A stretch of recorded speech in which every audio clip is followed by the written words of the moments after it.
Okay, you're good to go. Okay, I'm going to get started then. My name's James Pepper. I'm the chair of the Vermont Cannabis Control Board. This is a meeting of the Act 65 Working Group, and I call it to order. Before we get started, just like to approve the minutes from our second meeting from November 15th, 2023. So moved. All in favor? Aye. Aye. Great. So before we turn to the agenda, and I just wanted to do kind of my normal warning here. This is a public meeting. It is being recorded,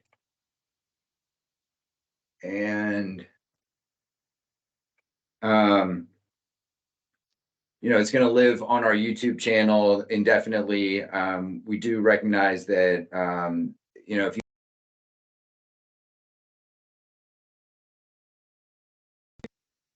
if you have privacy concerns, you have a couple of options. If you join via video, you can turn off your camera. You can also change the name that appears when you joined. I got a few quick little primer slides on how to do that here.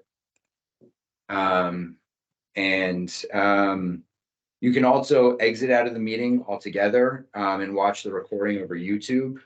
And then you can always submit comments to the board through our website. This meeting is scheduled for 2 hours. We have a lot of content to get through. As always, I'm going to present information I think is relevant on the specific topics that were outlined in Act 65. I'll pause at various points for comments, questions, feedback. We'll always do our best to give each identified group of stakeholders equal time. We strive to let people talk as long as they want or make repeat comments if they want, but we do try to prioritize first-time commenters over people who have already commented. And if we're running behind schedule, I may use my discretion to limit multiple comments or impose a time limit. As always, please just be respectful of other participants.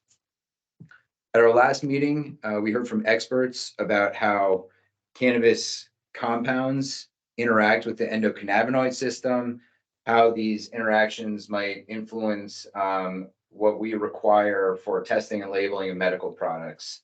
We also heard from a number of adult use retailers, as well as the medical dispensaries, about how they may be able to better serve registry patients.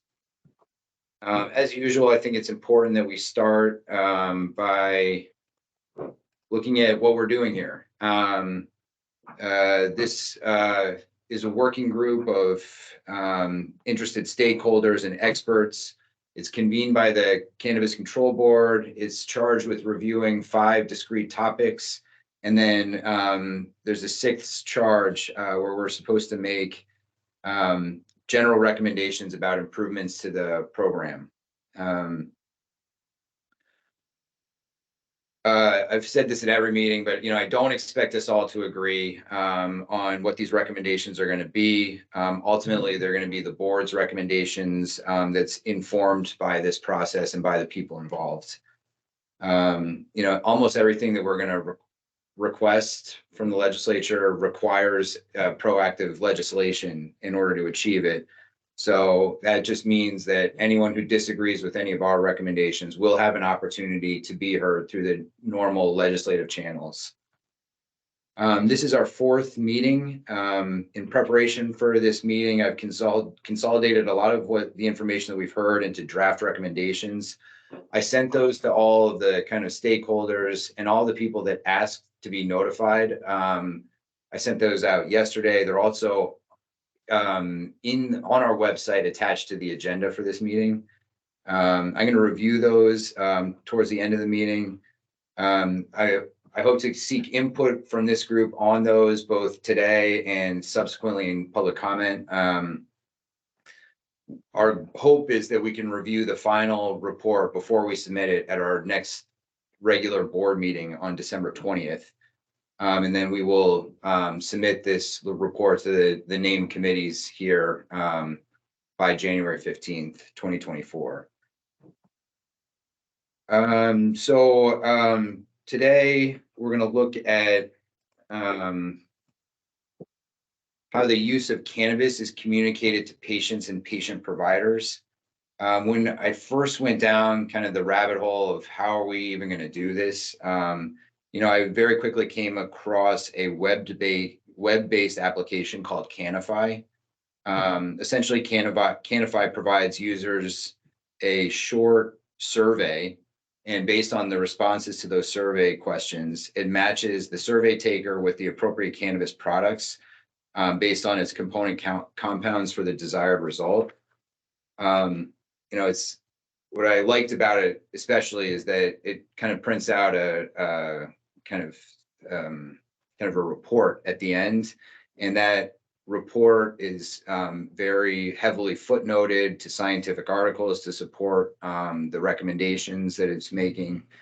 To me, this seemed like a pretty important piece of the puzzle between new patients that want to try cannabis as an alternative, maybe to a more traditional pharmaceutical, for bud tenders that want to provide evidence-based answers to many of the questions their customers are asking, and potentially even healthcare providers that are trying to stay ahead of this emerging body of research. So that being said, I'm of course only one person, and the point of this process is to test out new approaches with a variety of stakeholders. So I've invited the founder of Canify here today to review the product and the science that underlies it. It just so happens that she's kind of on the cutting edge of cannabis research internationally. She's also a professor at UVM. Want to see if she's here today. Dr. Klumpers, have you joined us? Yes, good morning, everyone. Great. I'm going to stop sharing my screen and turn things over to you, if you don't mind. No, of course. Let me see if I can share my slides that I have prepared for you today to take you through this story. And thank you for inviting me. It's a great honor to be here. Let's see. I would just please go ahead.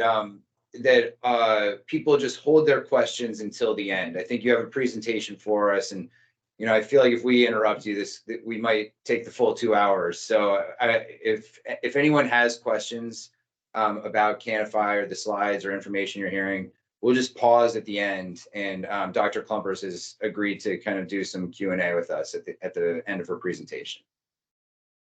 Yeah, sounds good to me. So please write your questions down. I have maximized my screen. I cannot see you anymore. So, Mr. Pepper, please, if you would like me to be aware of something, please speak up, because I cannot see any gestures on camera. Sure. Okay. Canify, we've been doing this for 7 years now. So we've learned quite a bit about how patients and healthcare providers and other people respond to getting different types of cannabinoid education. So first, who am I? I'm just jumping into this meeting, and it's maybe good to give a little bit of a background. So my background is in medical biology, neuroscience, clinical pharmacology. And clinical pharmacology means means the development of drugs, the science of how drugs work in our bodies. And clinical means that this is particularly towards humans. I have been studying all kinds of drugs in humans since my PhD research. And I'm also a certified clinical pharmacologist. I've been studying cannabinoids in humans since 2006. So already for more than 17 years. If you're interested in what kind of research I've been doing on different administration methods, oral, sublingual, vaporization, different compounds, agonists, antagonists, for the people who know what those are. And if you don't, that's fine. You can look on the internet, on Google, on PubMed, and you can find various publications. I've luckily been awarded some prizes as well for the cannabinoid research that we've been doing. And I say we because, of course, you never do this alone. And indeed, I teach pharmacology, particularly cannabinoid pharmacology and some psychedelics pharmacology with the University of Vermont. I've been doing that now for 5 or 6 years. And I'm the co-founder of Verdian Science. That is a partnership focusing on drug development advice. And just so you know, as a disclosure, I'm also studying cannabinoids under a governmental grant, clinical studies, so with healthy volunteers and with patients in the Netherlands.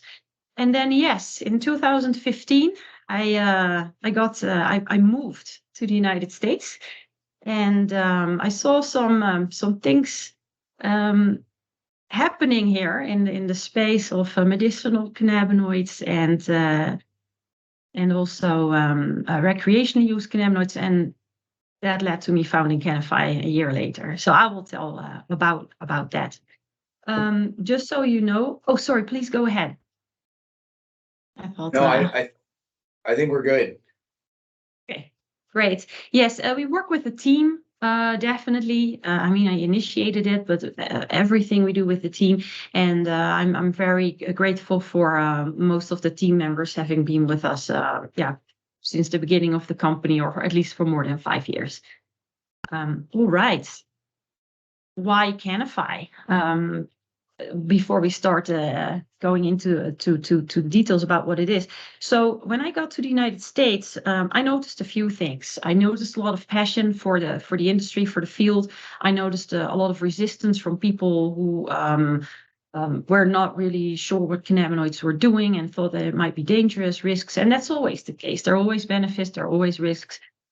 But what I noticed was that there was certainly a lack of objective and actionable cannabis advice. So I saw that people were getting increasingly exposed to cannabinoids. You still see that nowadays. More and more states are allowing the use of cannabinoids. And with that is an increased health risk. I saw from Colorado, where I moved to in 2015, that more and more people ended up at the emergency departments with cannabinoid intoxication. And that's still an issue, by the way. I'm also working with a client on the development of a drug against this intoxication. But at the same time, I also saw that if you wanted to get good education, because you saw all these big advertisements hanging around here in Colorado on safe use, but there were not really a lot of good ways to get your education on what are the risks of cannabinoids, but also not how can it be used to someone's advantage. Because I noticed that physicians and pharmacists were generally uneducated. There was not really, you don't learn this in medical school. And then the bartenders who think they know everything because of their experience, and I appreciate that, they typically don't really have a health-related or scientific background to really translate a lot of information to patients, for example. And of course, I thought, well, there are tons of scientific publications out there, and I've been reading those for the past 10 years at that time, but those are way too complicated for the general public. I've been doing some physician interviews a few years later for presentation on the physician-patient relationship in the United States, and also noticed that even physicians have hard times understanding scientific literature and sometimes refer to Twitter for their information. That's a very different conversation, of course, but it's just to mention that there really is people want the information, but sometimes just don't know how to get it in an objective way. So what we started with at the time was we looked on Google, because that's the search engine that most people use, and we found from the first, I think that we did, I forgot exactly, like first 3 pages or something, for a fixed set of common search terms that we found online as well for cannabis effects, that more than 80% of that information was either unscientific or unhelpful or both. So I thought we need to develop something that is consistent over time, that doesn't give you different answer dependent on who you ask, where you go for your information, because admittedly at that time, almost all information you could get was from the industry, and everybody has their own view. So it's good to get a more objective view here. And that is actually how we started Canify. There needed to be an objective educational platform for people, and actually helpful, that they were able to do something with it as a next step. So it's Canify. So thinking about it really hard is that our mission came down to, we wanted to understand the science of cannabis effects and share this knowledge with everyone. And understanding that science of cannabis effects indeed means that we are actively doing research that has developed a little bit over time. How we wanted it in the beginning is a bit different from how we're doing it now. But that's not what I wanted to focus on. I certainly wanted to focus on how we share this knowledge with everyone. So what is the value of Canify? In our opinion, what it should be for patients is that they are provided with objective education, that they also receive product information, and also that they get a personalized feedback on what science is out there. So which science is relevant for you, and how can we translate that for the patient in a language that they understand. So that is the added value for patients. But on the other hand, we have uneducated physicians who get these patients in their rooms and who are also interested in this. So we provide professional grade scientific information for these physicians, so they will be able to refer back on certain symptoms and certain cannabinoids with professional education. Also, we'll be able to give data insights. That's, of course, a very different chapter that we can go into detail as well if there are any questions. And we also give education on a CME level. And CME level, CME accredited education means that physicians get continuing medical education, which is needed to keep your physician or nurse practitioner or a physician assistant knowledge up to date during your career. All right. Now you might want to know, okay, fine, but how does this work? We have a questionnaire. So we have education pages, we have a lot of features, but the main thing about Canify is that quiz that Mr. Pep already mentioned, starting off with a questionnaire. So people go through something we call a Canify quiz. That's a questionnaire, and what it essentially is for us to understand personal characteristics for a pharmacology-based algorithm.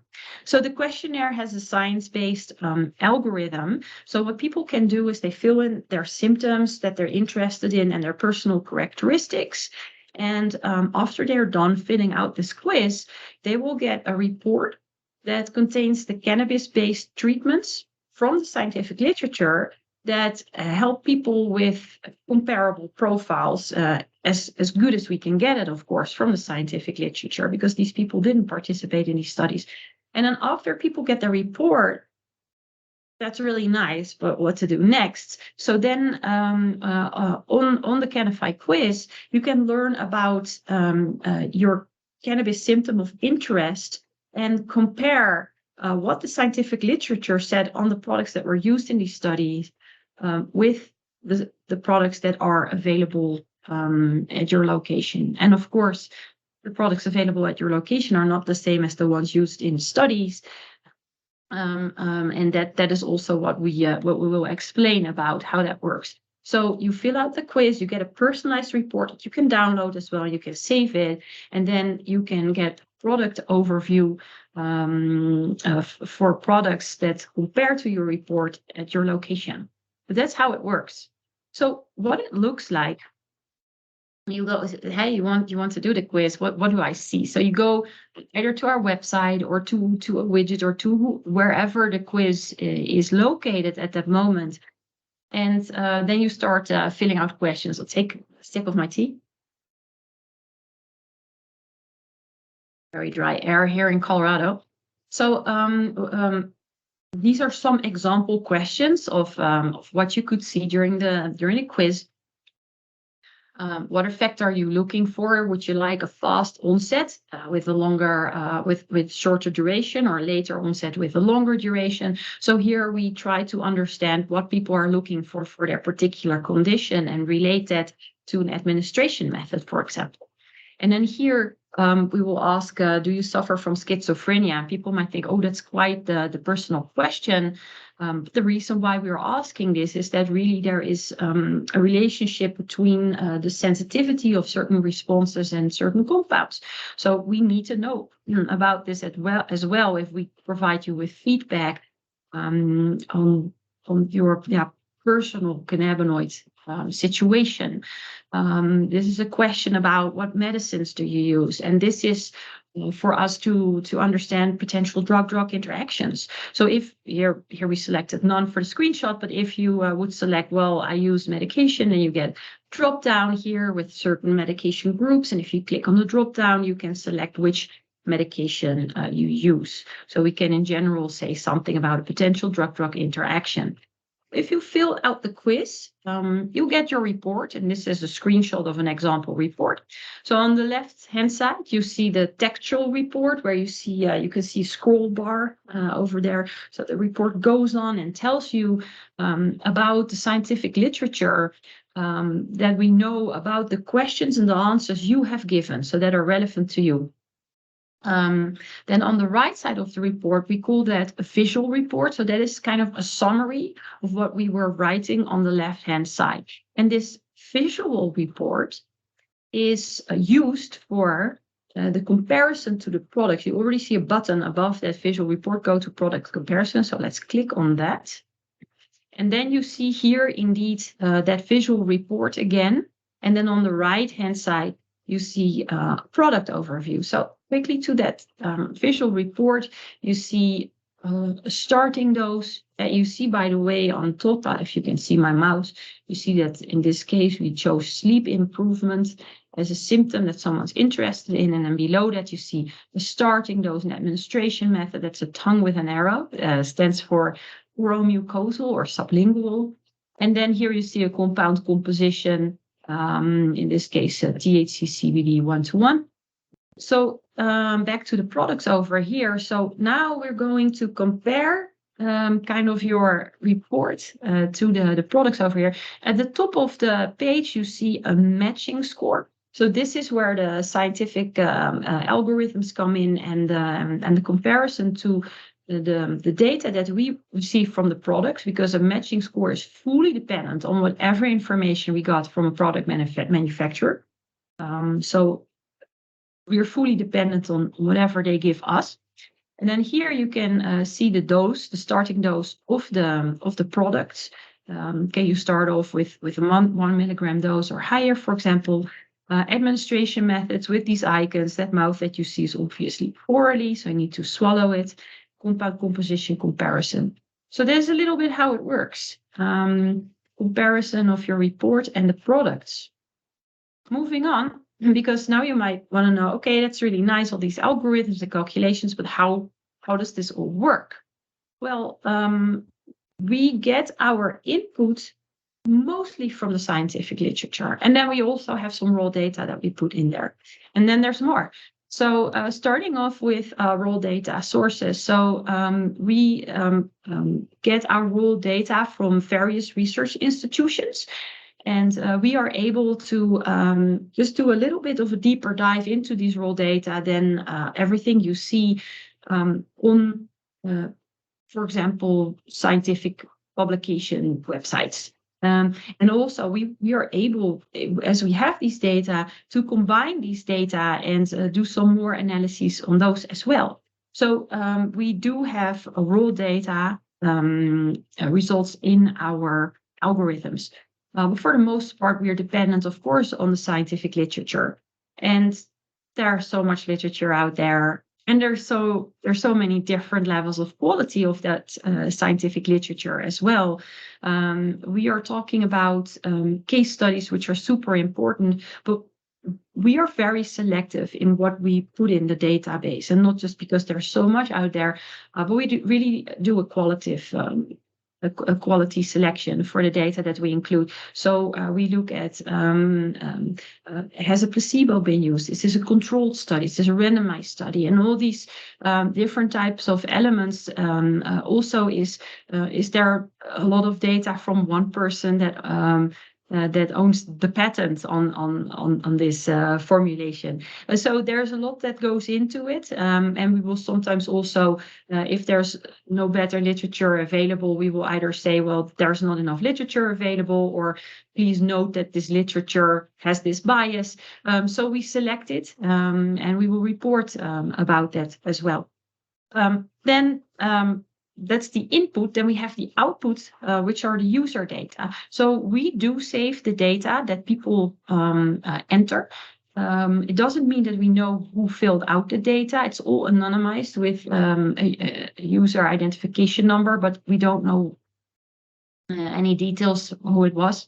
And if people want us to delete the data, that's fine as well. We have a privacy policy explaining that, but people can just write us an email. It has never happened before.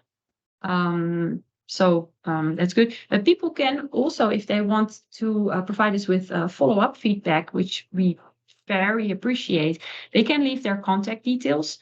But this is all handled in a secure way, and we can still not draw any conclusions from who filled out the quiz. And what we do with the follow-up data is that we analyze those data and can put that back into the quiz.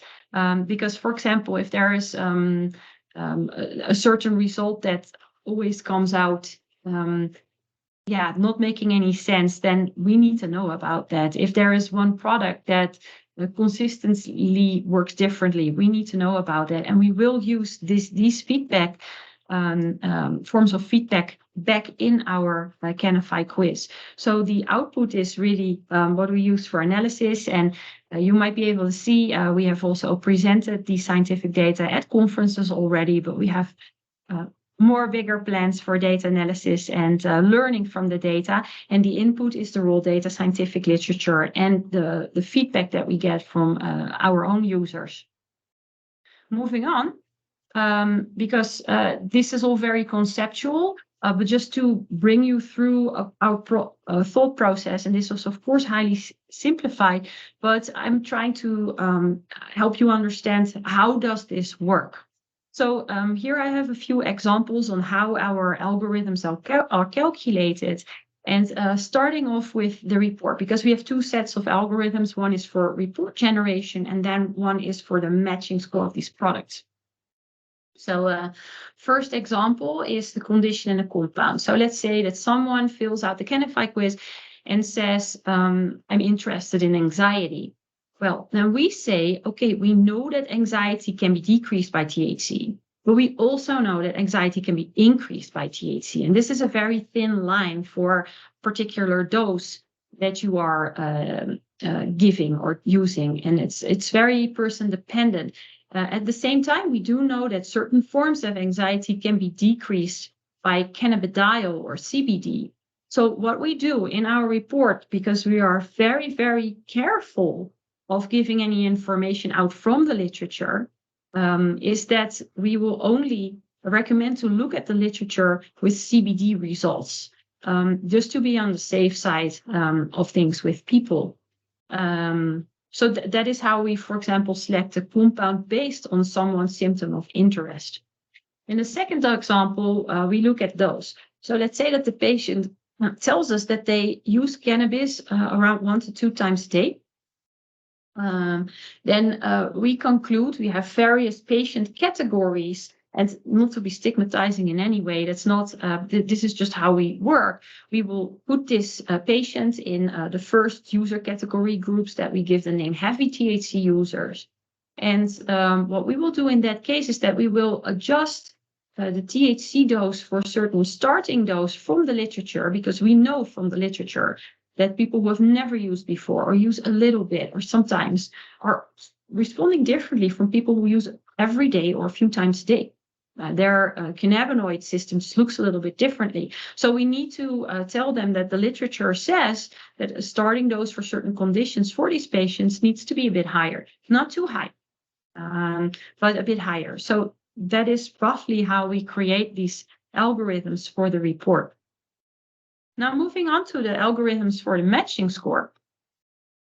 In the first example, an administration method, and this is something that happens all the time in dispensaries. People see something online and then they come in a dispensary and say, well, actually, how does 10 milligram oral work if I take a 10 milligram inhaled?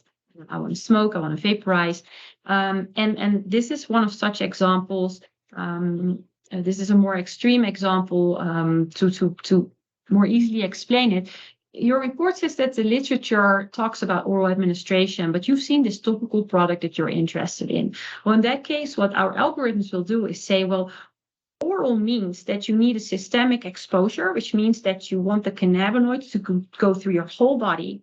And if you use something topically, so you put it on your skin at a certain location, it means that it works at that location. So there's a difference between getting the compounds throughout your body versus at that specific location. And there are even more aspects involved, like how the drug is broken down and so on.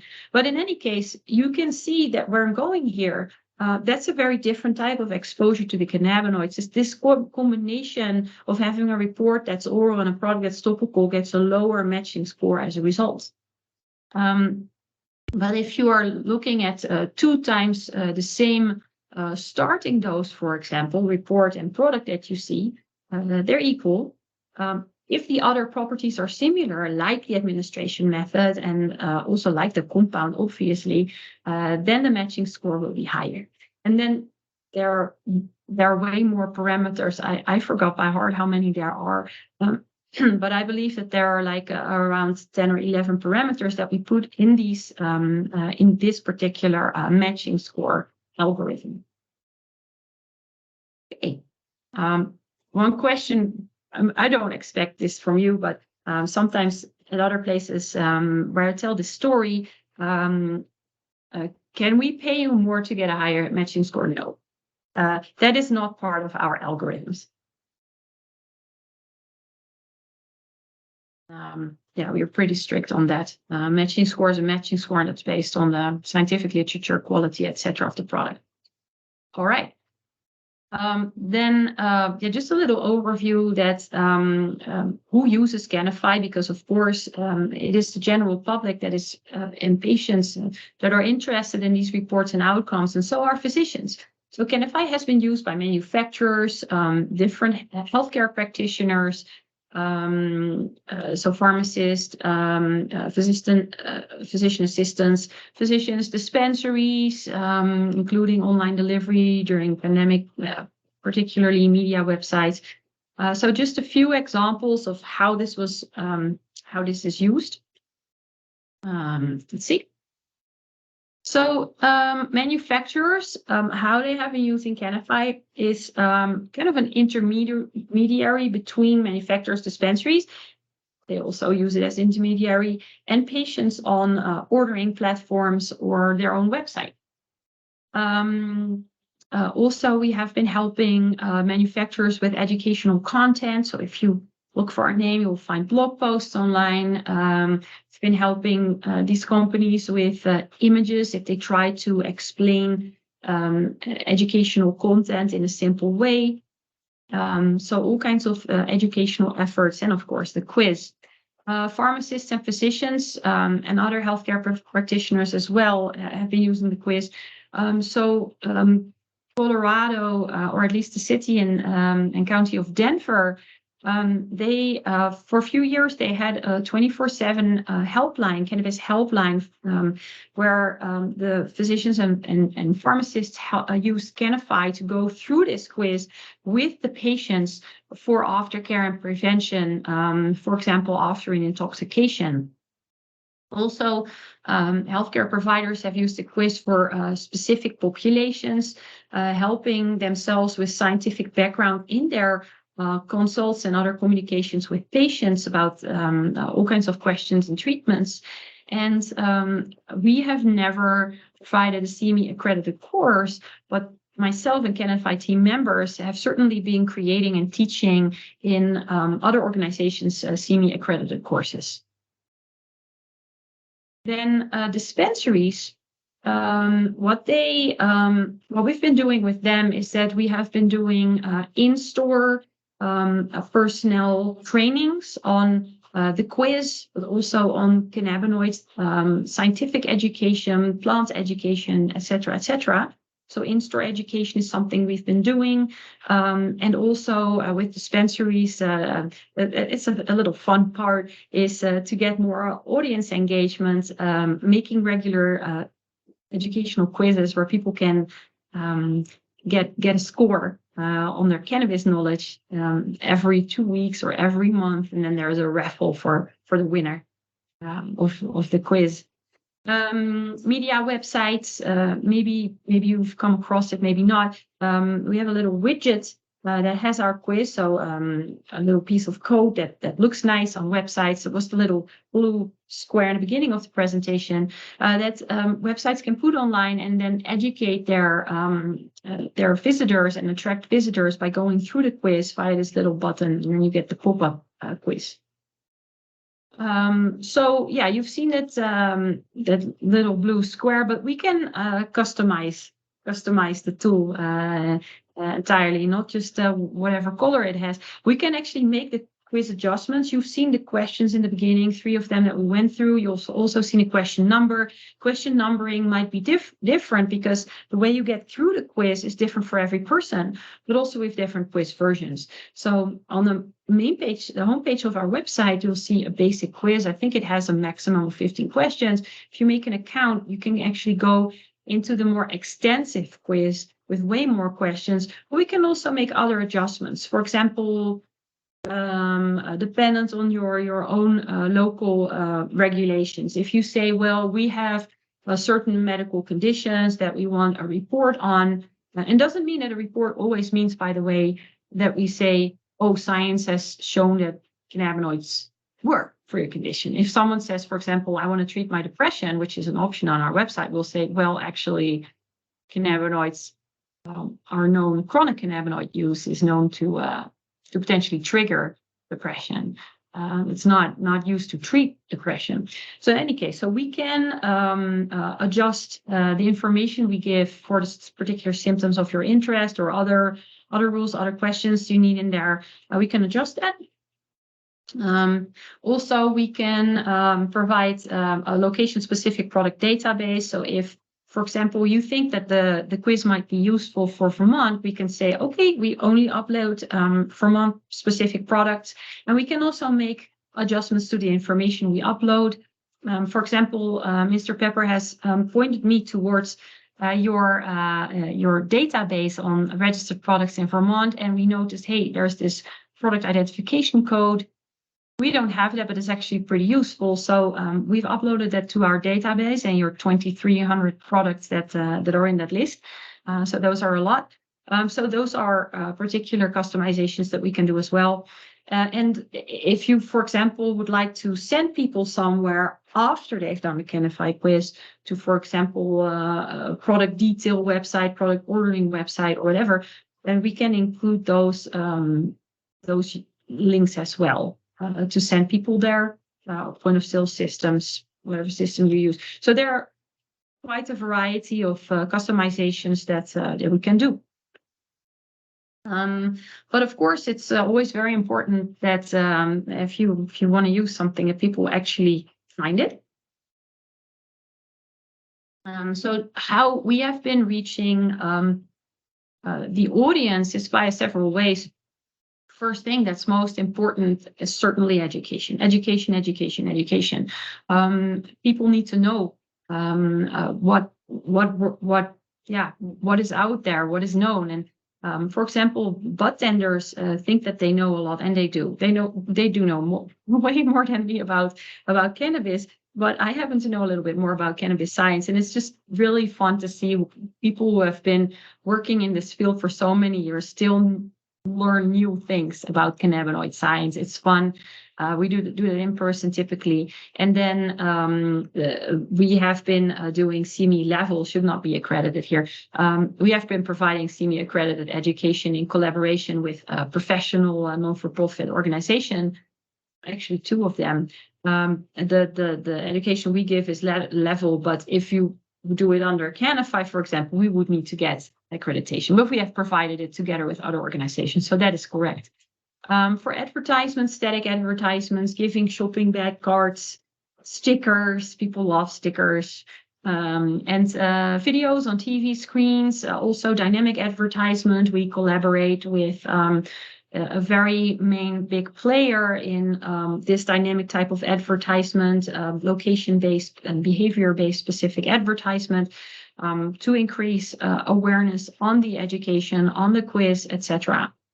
Our experience from Colorado has told us a lot about this. One thing that I thought, let me just, it's all conceptual, but let's give some examples. So what it looks like in Colorado, it has been working pretty well, is these physical cards where you put that in the shopping bag, but before you do that, you fill out what the results were of someone doing the Canify quiz. They can do that in store, on screens, on big screens, on tablets, fill out the results from that quiz. And on the back side, I didn't include it here, you can write the location, the name of the dispensary, the person who helped you, the bud tender. And this shopping bag card maybe looks funny, but it really, in our experience, really helped for these people to feel like they're being taken seriously, but they also do take it more seriously this way, that there is actually a science behind it, and it's just a matter of tinkering around. And then, yeah, here just one example of what an educational video looks like. So this is, you can find them on YouTube as well, but this is then displayed in a dispensary when people are waiting or just browsing around. This particular video is on whether cannabidiol can make people feel high, because there are a lot of myths about that. And of course, in a 1-minute video, you cannot take away these myths, but at least you can try to explain a little bit about the science behind it. And no, cannabidiol, in case you were wondering, does not convert to THC in the body. Some people believe it might. So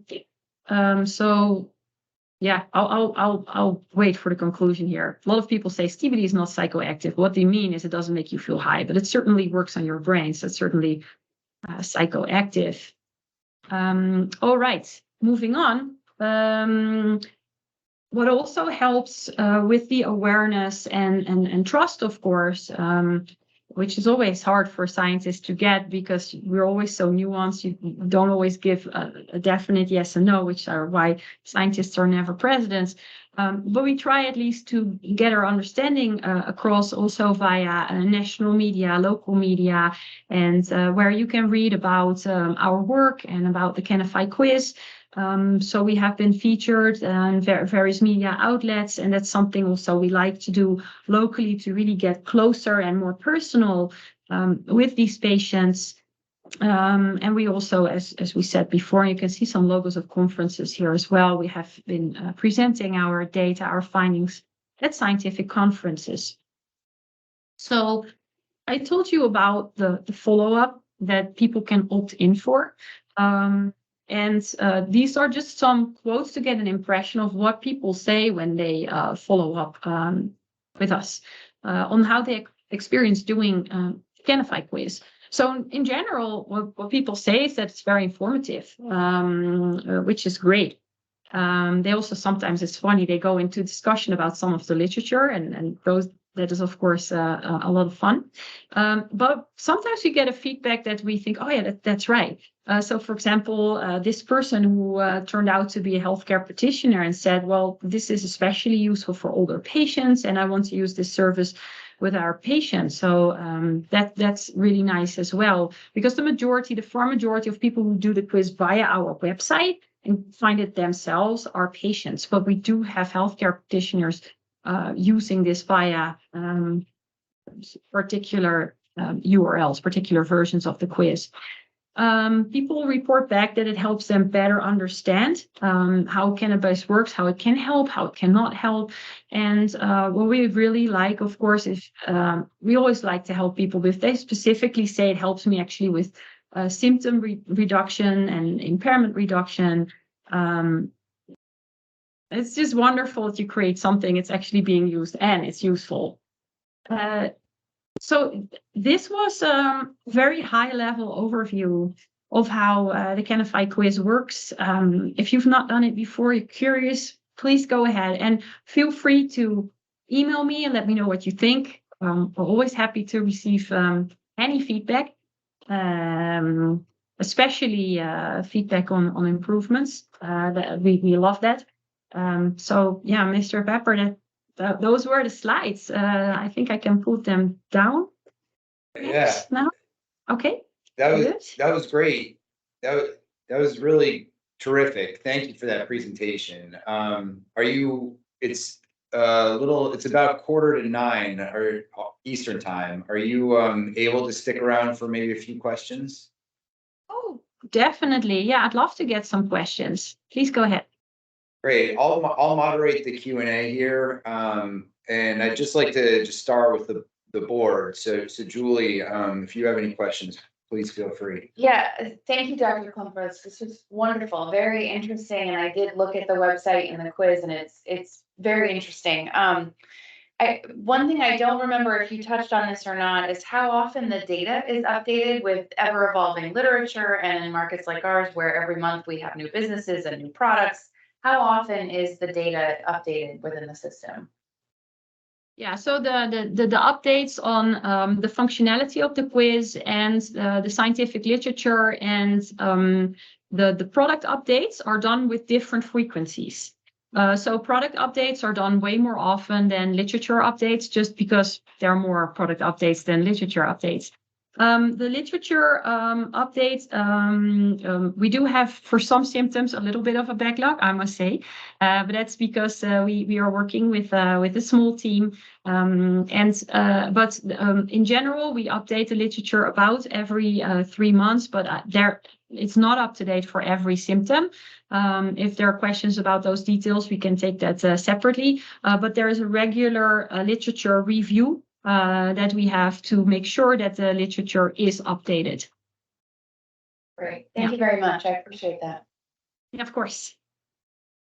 On that, it seems like the kind of two most studied cannabinoids are THC and CBD. Are there any sort of, studies that meet the certain academic rigor of, controlled studies, randomized clinical trials around, or I guess I should just say, how does Canify deal with kind of the lesser cannabinoids, the more novel cannabinoids and terpenes when it's making recommendations? Patients are always ahead of science in this field. So they have been using way more than the science has studied. For example, a lot of people say, oh, I want CBG on there. And we do have CBG products in the database. And so if you make a Canify account, what you can actually do is you can filter through our product database. So you can actually look up those products. But CBG has never been studied in humans. So we cannot even tell you. I know a friend of mine, Dr. Ziva Cooper from UCLA, has a grant to start studying CBG, and we are closely following that research as we follow closely other research. And if we would get their data, we will certainly say something about that on our website. Even though typically also, because we want the quality to be good, we typically say one study is not evidence, it needs to be replicated. So there's that too. But we would love to include more information on the novel cannabinoids, but it's maybe sounds a bit boring, but as long as we don't have enough evidence, we feel like we're not able to. But what we do is on the education pages, we will give more information about this. And we are currently working on updating the knowledge on, for example, Delta-8 THC. So together with my science partner from Verdian Science, Dr. Mike Tagan, we've published in the British Journal of Pharmacology this year, last year, I don't even know, a big literature review on the comparison of delta 8 THC and delta 9 THC, for example. And we would like people to learn about that as well. We do look at it. We also want to include more information on the study that another friend of mine, Dr. Ryan Van Dry, Johns Hopkins, has done with terpenes, limonene, for example. That's certainly on our radar, but we want it to be solid. Yeah. But sometimes lacks. Yeah. Turning to some of the participants, Dr. McLean, would you like to ask a question or make a comment? Yeah, I'd like to just ask a question. So I'm a primary care physician, professor at UVM, and I've done some healthcare provider education around cannabis in Vermont. And so I appreciate the work that goes into updating both the scientific side of things and then all of the products. It seems like an overwhelming amount of work. So in the interest of transparency, can you talk a little bit more about the business model of Canify? Like, are you anticipating being supported by subscriber users or by the industry, by specific manufacturers? Like, how does the business model work? Yeah, I'm very bad about doing business, because I've gotten so many tips on how to do better business, but I'm also kind of a principle person. So one tip that I have gotten many times that I've never used is that patients need to pay for performing the Canify quiz. And I do understand that feedback because it helps you with your validity. Like, we've actually put work in it and it needs to pay off, but it doesn't align with our mission that we want to share this knowledge that we have with everyone. So there are various ways of how we can actually get paid for this. And one thing, I've not included it in the slides, but I can show you separately. So we have a website, and some people go there, but there are more popular websites where more people go. For example, some websites from media outlets or from manufacturers. And what we can do is that we can be selective in which products we upload, and we'll be transparent about that as well. So, for example, if one manufacturer says we want so I go to Whole Foods, just something not cannabis related, so I can use these names. I go to Whole Foods websites. I don't want to see products from Sprouts. I only want to see products from Whole Foods. So we can do that. We can only upload the Whole Foods products, but they need to pay a licensing fee for using that. So for any customization, these clients pay a licensing fee. What people can also do, companies can say, well, we want to be on your website, but we want to be the first product shown.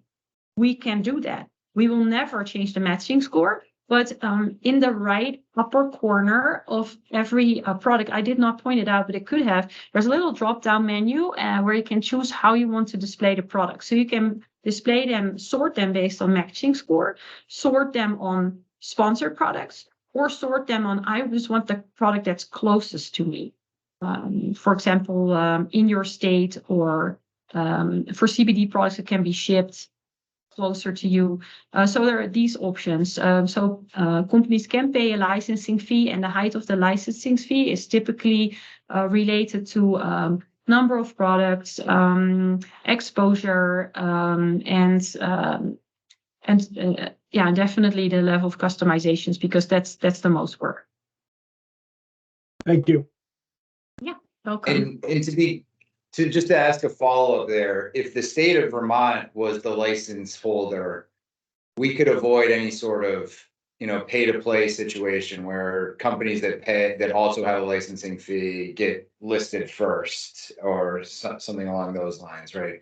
If people were using Canify through our website, or it was kind of the state of Vermont was the one paying the licensing fee, we could kind of just have it be a kind of more pure matching score, like, or, by geography, or something along those lines. Like, oh yeah, 100%. So every questionnaire that we make is unique to the person who had pays the license fee. So you get your own unique questionnaire, and the way it works is fully in your control. So we will never just change anything in the algorithms or in how something is shown on the website without your permission. Gotcha. You okay for a few more? I see 3 hands raised. Is that all right, Dr. Klumpers? Absolutely, yes. Jessie Lynn?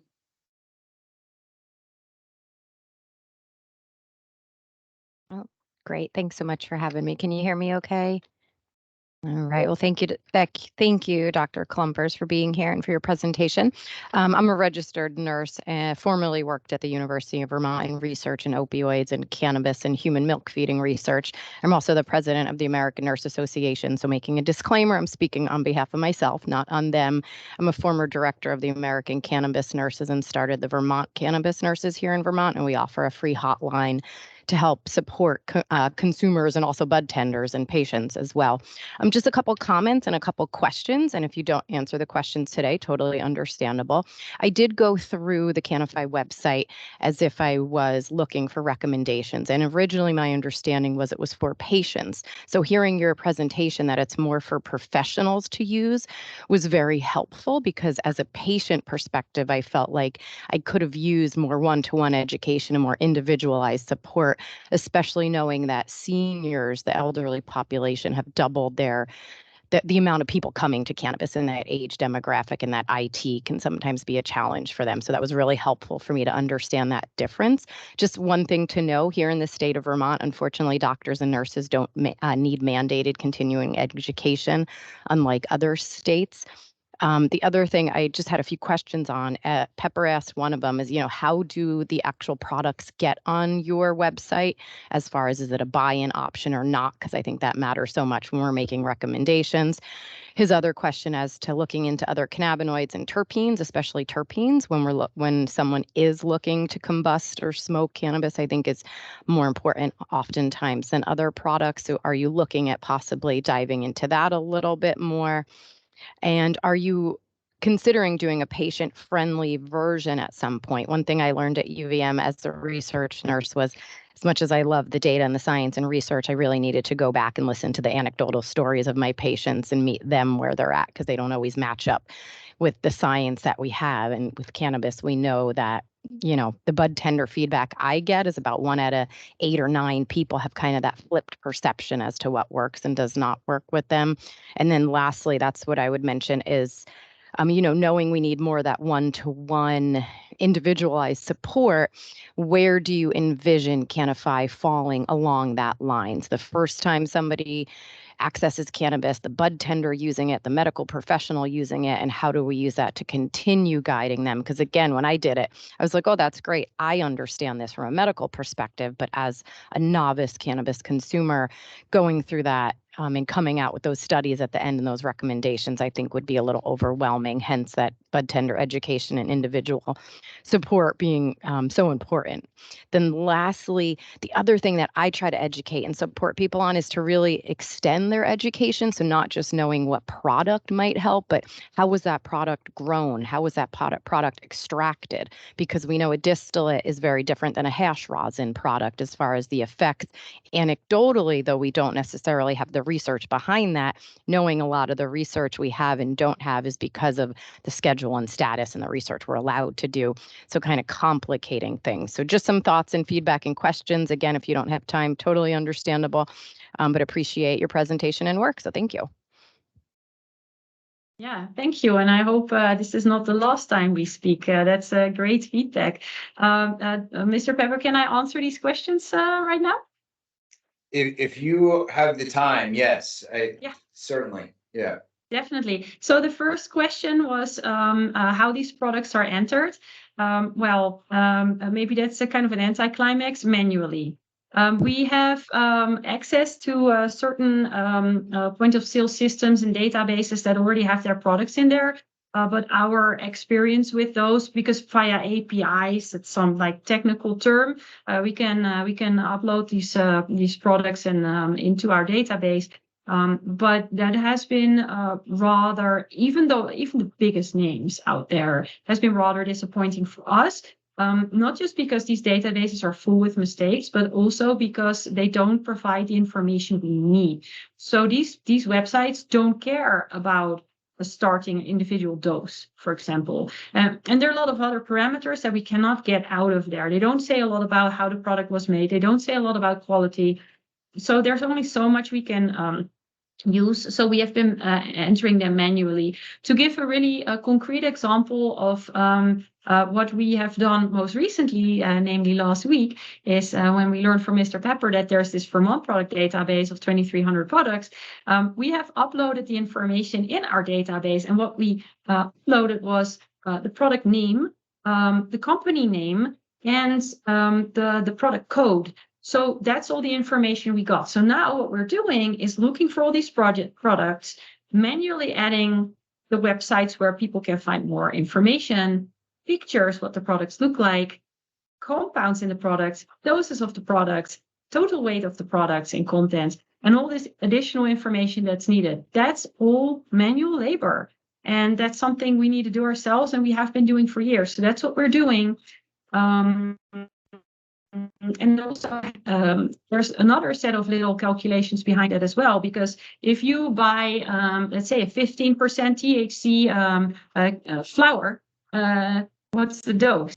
So we have these calculations for droppers, for vaporization, for joints or raw flower as well. Also from the literature, standard joint unit, maybe you've heard of it, SJU, things like that. So that is all calculations that we apply as well to get to these doses.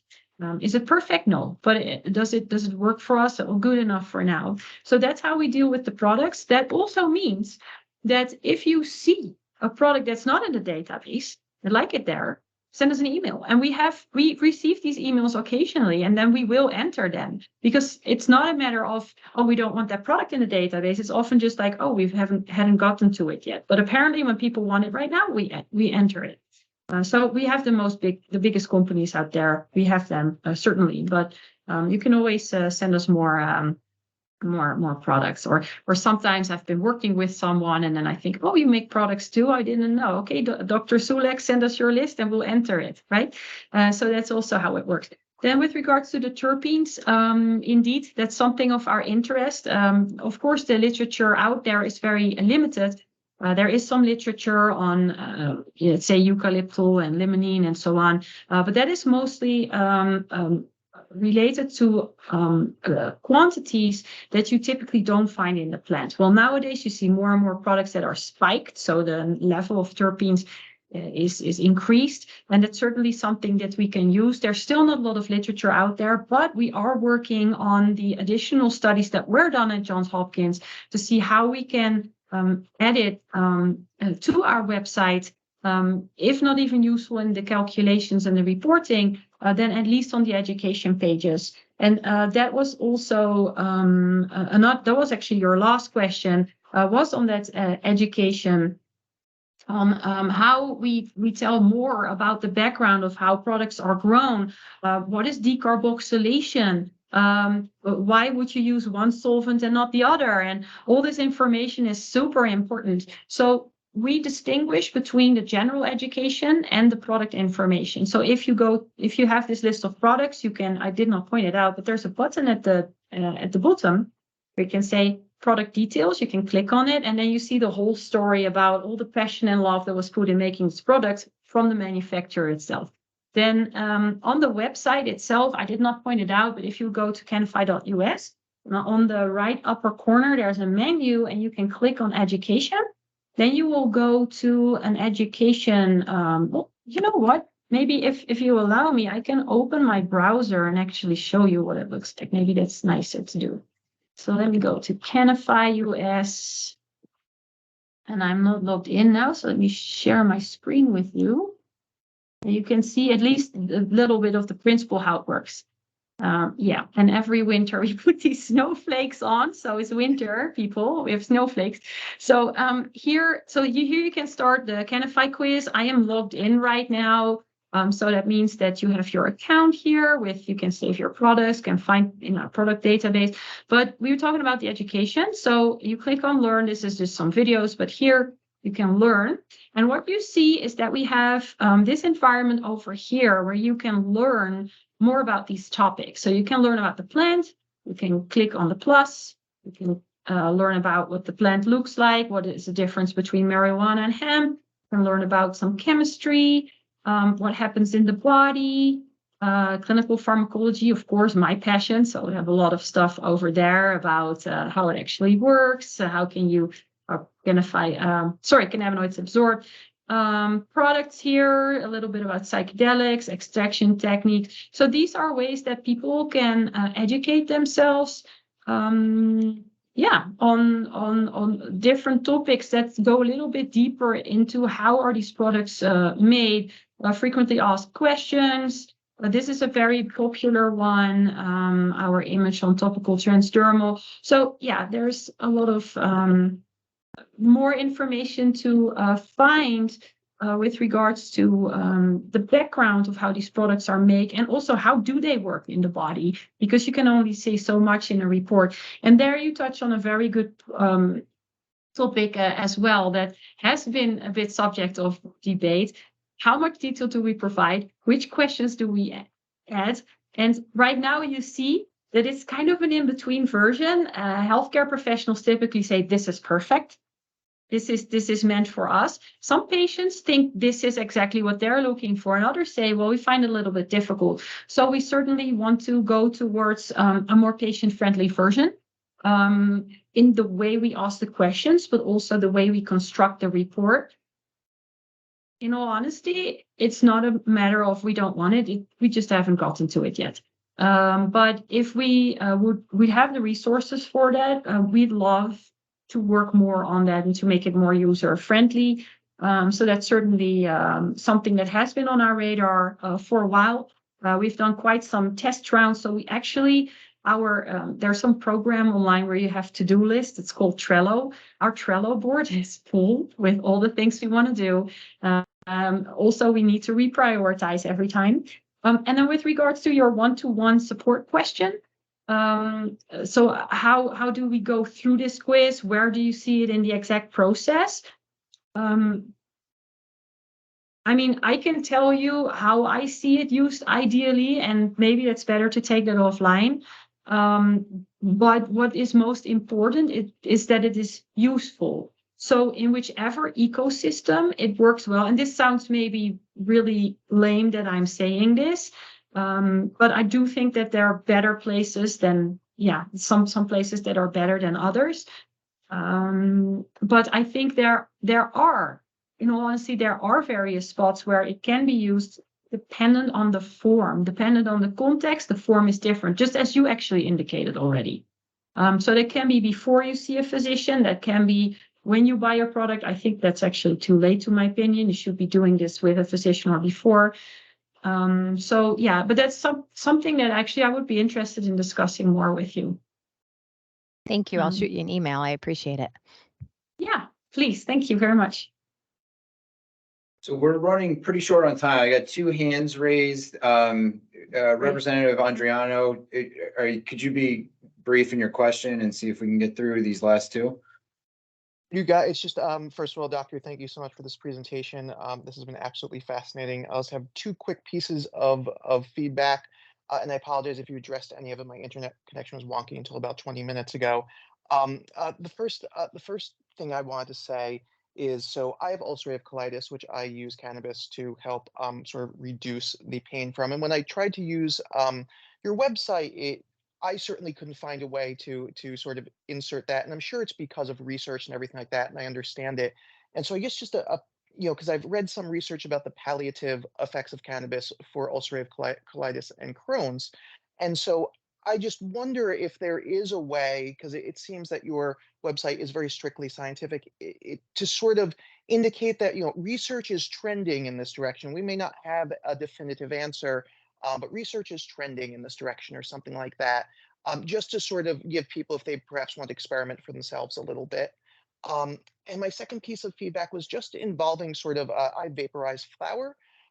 And I had, it asks for, the amount of THC per dose, which is, sort of very difficult for me to estimate, just because of the differences in plants. And even though I might know the total THC of flower, that would require weighing it and weighing exactly how much I was using each time. And so even if there was a way to just make that a bit simpler for a patient, just to put in a range or some way of it, it makes it understandable without having to actually sort of do the weighing and everything like that. So, but really, this is such a wonderful tool, and I really thank you for all the time you've put into building it and explaining it here today. Yeah, thank you very much for your feedback. And I know I need to keep it short, which is unfortunate because I've actually been working on, let's say, the FDA equivalent application in Europe called EMA application for a company wanting to submit a treatment for ulcerative colitis. So I actually like it a lot. And with regards to the science, we can take that offline. But it's very clear that people suffering from ulcerative colitis or Crohn's disease use more cannabis than the average population, pointing to, okay, there might be indeed some help there. And all the literature indeed points towards vaporizing flower, but that can also be because in other countries, that was the only way people could use it. And so there's always a bias in the literature that we need to keep into account. Actually, one of our team members is a big user of dabs and flour. I will not say who that is, but he is also a very good programmer and made a calculator for exactly what you're saying. And we've actually been looking whether we can include that calculator on the website. For now, we have a really boring one that you might have seen while you do the quiz where you can calculate the THC percentage, but actually it's not actionable for using. It's more for reporting what someone has used. So that's something we're looking into because that would, I agree, would be very helpful. Yeah. Thank you so much. Thank you. Ivo, you're our last one. If with your hand raised, if it's a comment, I would just ask that you hold it to the end when we have our public comment session. If it's a question, if you could just be brief, please. Yeah. Okay, so I just took your quiz while you were doing the presentation. So this is my comments on that quiz. First, there is this age from 0 to 130. I mean, do you really expect somebody over 100 to take a quiz, or somebody who is below 5 to take a quiz? Maybe the age range can be, reduced. Then there is also a question about my height. I don't know whether my height has anything to do.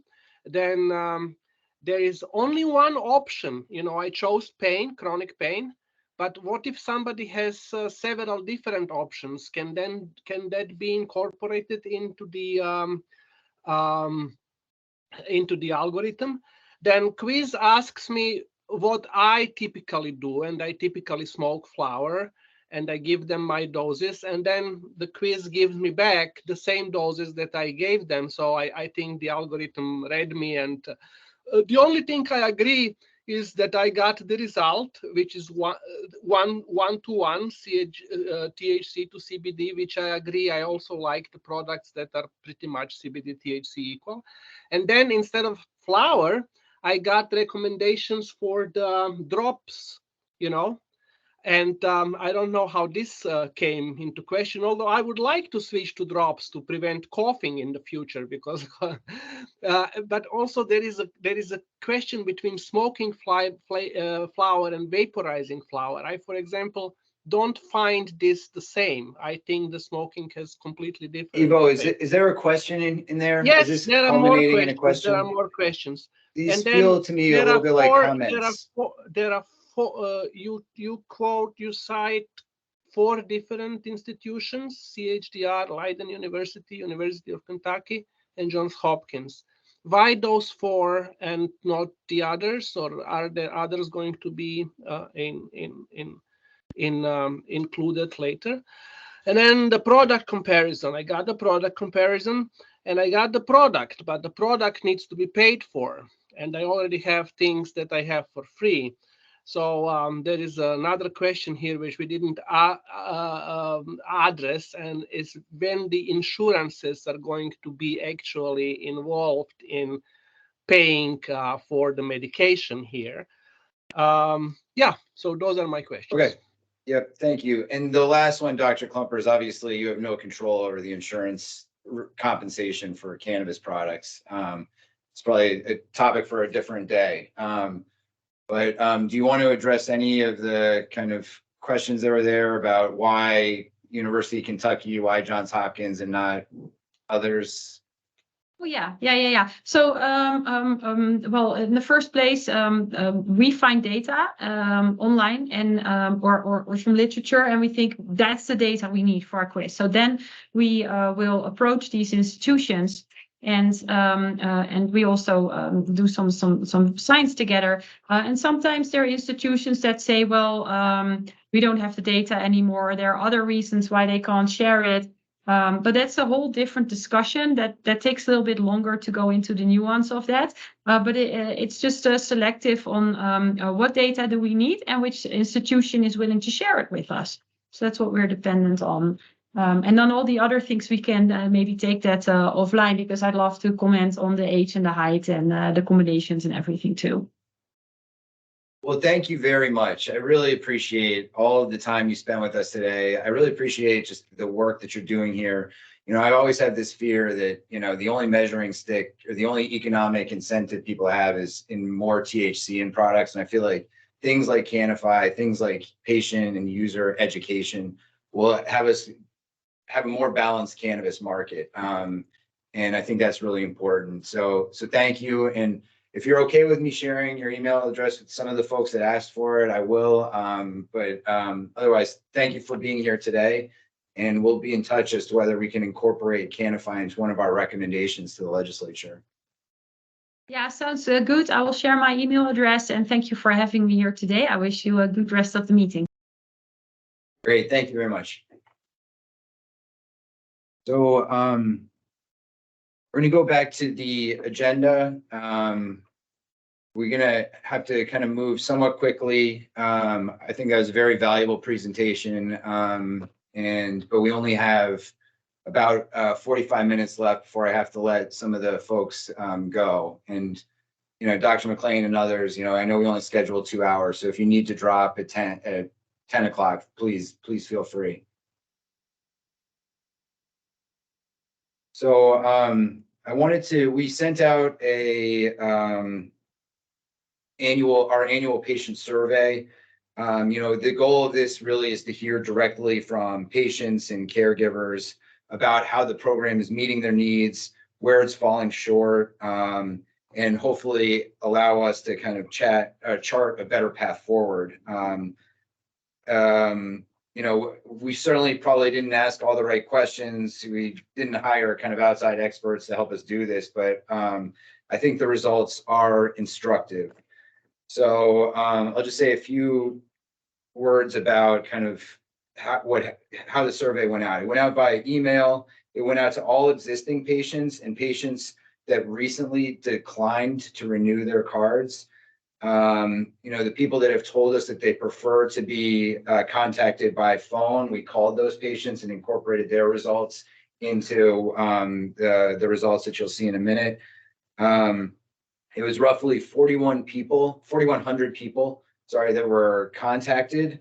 And of those, we got roughly 660 responses. So that's about a 16% response rate. So turning to the results, you know, question one, how many program, you know, the results are here. They speak for themselves. Roughly, you know, 4 years or longer was the longest, you know, the majority of responses there. What age group do you fall into? You can see the age group 60 to 69 was the most common results. How much benefit have you received from medical cannabis on a scale of 1 to 7? The average number was 6. And so that's, you know, it's good news. We're doing some things right. Do I plan to re-enroll in the Vermont Medical program when my current enrollment expires? Over 70% of the respondents said yes, they will. that's good news. If you answered no or unsure, please let us know why. The most common response was that it's too expensive. The next most common was that it's too difficult or inconvenient to access medical cannabis. The other option was a free form text box. So I kind of looked at the answers that we got there. The results were almost exclusively fell into adult use offers the same products without the hassle of kind of getting a card and keeping it current. So that was the most common response in the other category. If you use the dispensary, which products do you purchase? Smokable flower, seeds, plants, edibles, drinkables was the majority. This is just interesting to me. The solid concentrates above 60%, things like transdermal patches and whole plant oil, those categories don't really exist on the adult use market. I mean, we don't allow transdermal patches on the adult use market. If solid concentrates above 60% are prohibited. And then whole plant oil generally just doesn't have an economic incentive to be stocked on the shelves in adult use. So really you're seeing that there's a number of patients that will not be served by the adult use market if the medical program were to go away. This is a question kind of geared at novel cannabinoids and terpenes, and the vast majority of people don't know or don't know to even ask about CBG, CBN, THCV. This is a question about kind of the ratios of THC to CBD. Looks like the majority of patients prefer kind of higher THC to CBD ratios. Obviously the medical program has certain unique services, and we were just trying to see why people are using the medical program. Is it for delivery? Is it for kind of being able to do curbside pickup, private consultations? Again, we had an other, and you were allowed to kind of use free form text to answer. The most common answer here is I like to grow my own. So it was for the kind of increased plant counts for home grow. How do you utilize a caregiver? Is it for cultivation assistance, product manufacturing assistance, purchasing cannabis at a dispensary was the #1 answer. Again, with the most common answer was for dosing assistance. Where do you typically purchase cannabis, at a medical dispensary or an adult use retail shop? Most people that responded are using the dispensaries. If you shop at the dispensary, is the primary reason to use these specialty products or services available there? That answer, probably predictably was yes.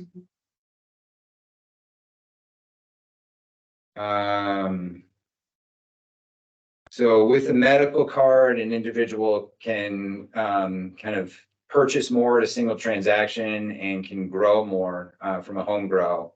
Are these purchase caps and home grow limits sufficient? So the vast majority of the people responded and said yes, those are good kind of caps. Do you feel like you have sufficient access to information about cannabis and cannabis use to make informed decisions? The vast majority of people said yes.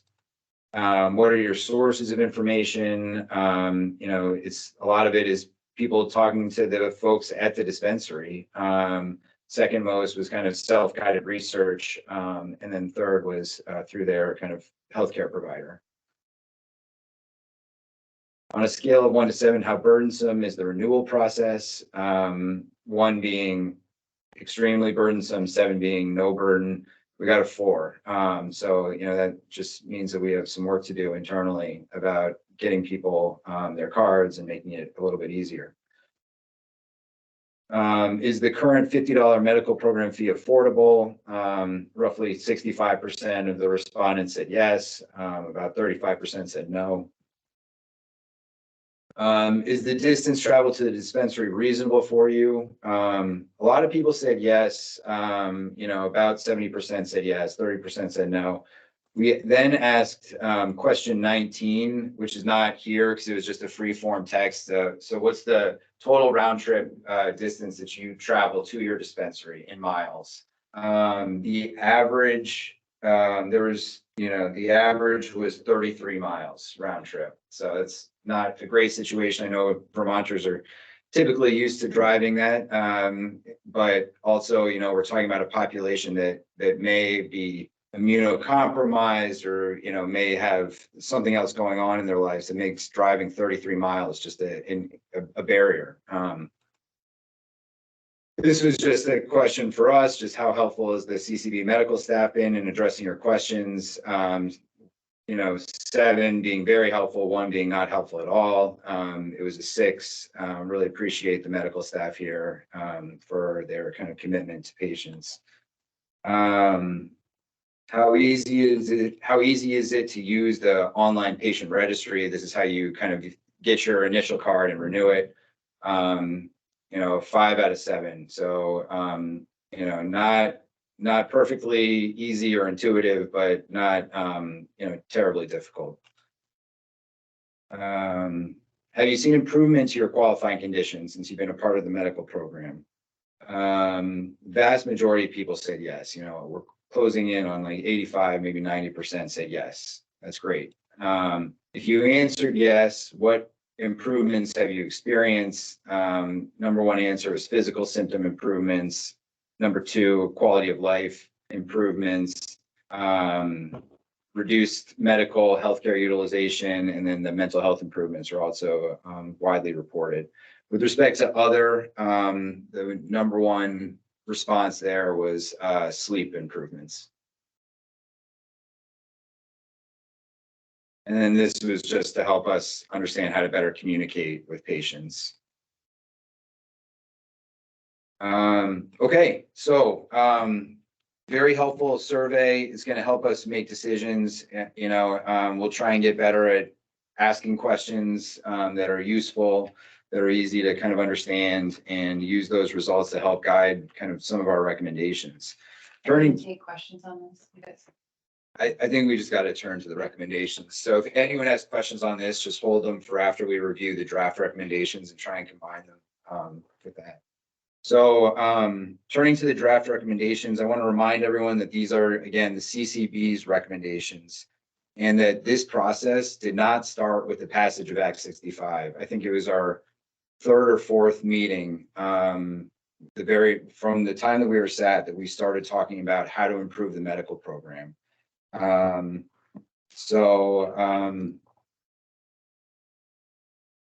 The vast majority of the patients that are utilizing the dispensaries are telling us that they like the experience that they have. I know it's not a perfect, survey that we conducted, but we are seeing that there is a lot of value to the existing system.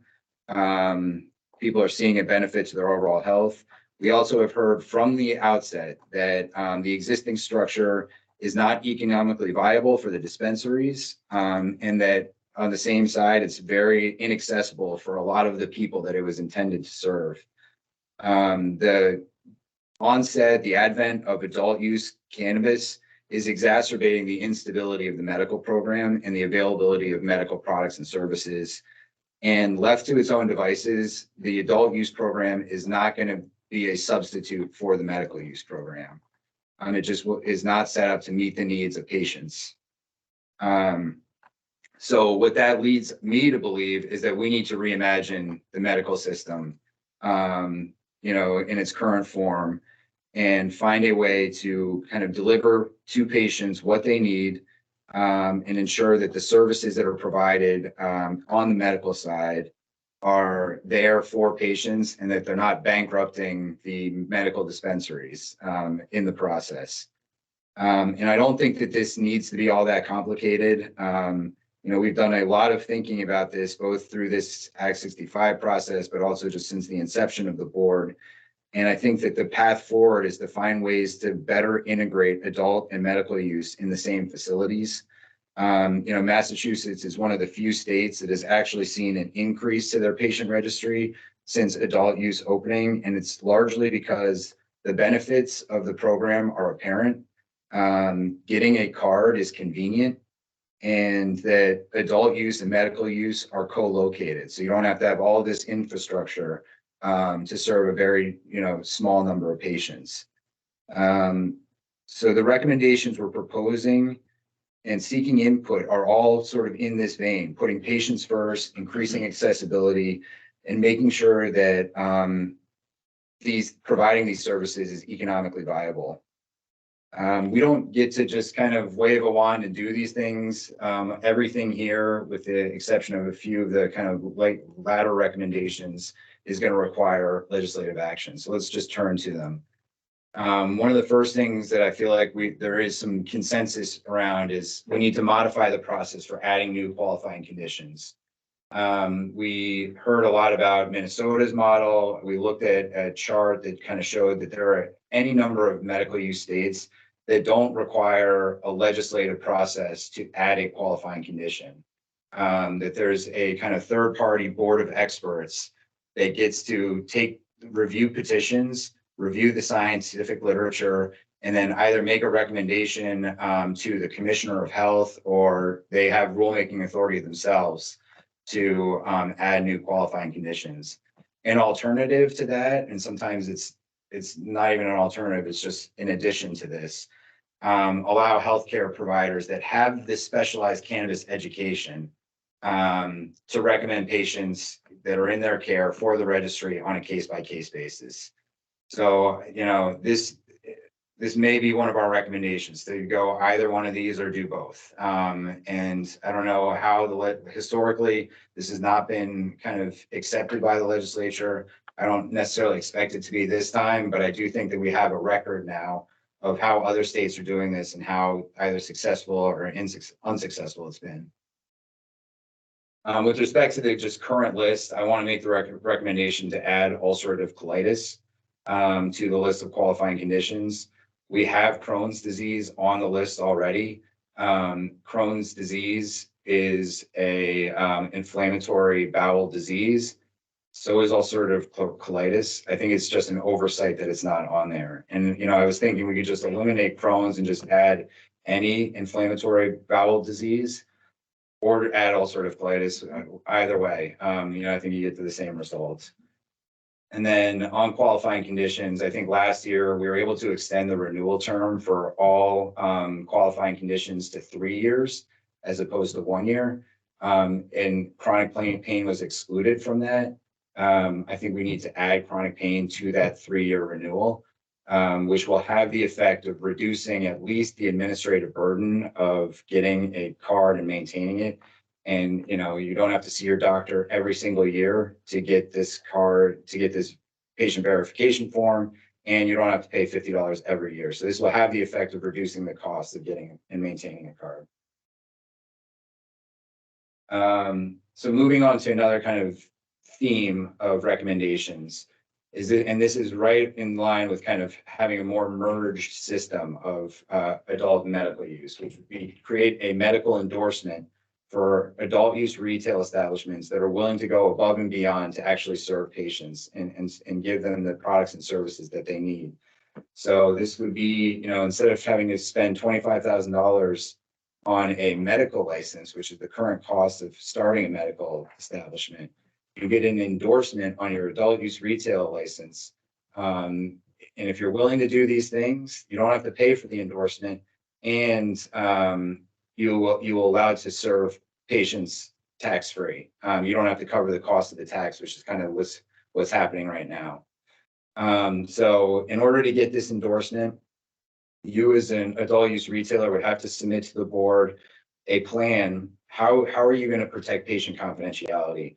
And it doesn't need to be delivery. I am very, very grateful to Grassroots Vermont and everyone else who is delivering to patients. I would love to just require delivery for an endorsement, but I've heard loud and clear that delivery is a money-losing proposition and that it's very expensive. But there are other ways to protect patient confidentiality at the store. You could do you could implement a plan for curbside pickup. You could have designated hours for patients. You could develop a reservation system so a patient could go online or call into the store and say, I want to be here at 8:30 before your store is open to the general public. You could have a separate entrance in a separate room if you wanted to. I know that's the situation right now with the Vermont Patients Alliance. And then you could do delivery as well. Some plan. You also need to understand that in dealing with medical patients, you're going to be dealing with confidential patient health information. You need to submit a plan for how you're going to protect that patient health information. And the current dispensaries are doing this now, so this isn't new to them. But when you're expanding the program, you just got to keep that in mind. You need to have a plan for accessing specialty products. If someone comes in and says, I need a solid concentrate above 60% THC, you're not necessarily, an adult use retailer is not going to have those in stock necessarily. They're not allowed to sell them to the general public. So you need to have a plan. You need to have a relationship with the product manufacturer that will be able to get that product to that patient. And I think actually Canify could help with this too, in a way. But and then finally, you need to have the ability to provide this individual consultation and education to especially kind of first time or novice patients about using cannabis and cannabis products. What we're seeing kind of organically is that the cannabis nurse hotline is doing this. Certainly Canify could play a role in this, but you need to submit to the board a way that you're going to do this kind of individual consultation with patients that are coming in. We saw in the survey results that this is one of the main reasons that people are using the medical dispensaries. And this is also the main way that they're getting any education about cannabis use. This is their primary point of contact for education. If the legislature is not willing to do any of that, then we need to find ways to make adult use more like medical use. And I think that market forces will, not serve patients well. So I don't like this option.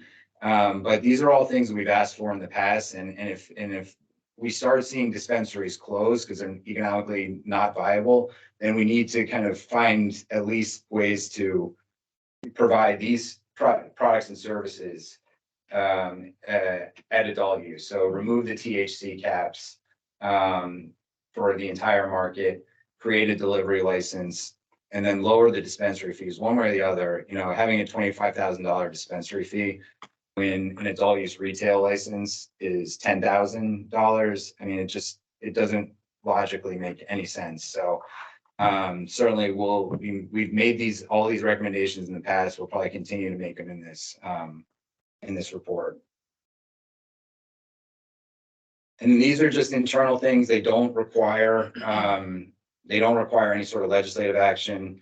Improve the new patient intake process. We are continuously making improvements to the intake process, but I do think that we can use either Canify or some other kind of education-based program, or just kind of even kind of like a little bit of advertising, just showing people where products are available. What are the benefits of being a medical patient?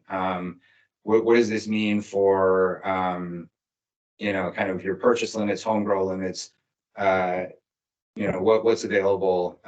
What does this mean for your privacy protection?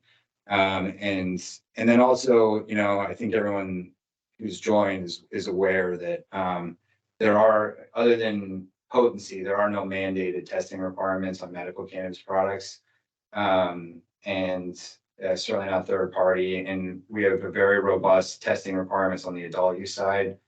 Up until recently, we weren't allowed to increase the testing requirements on medical cannabis products.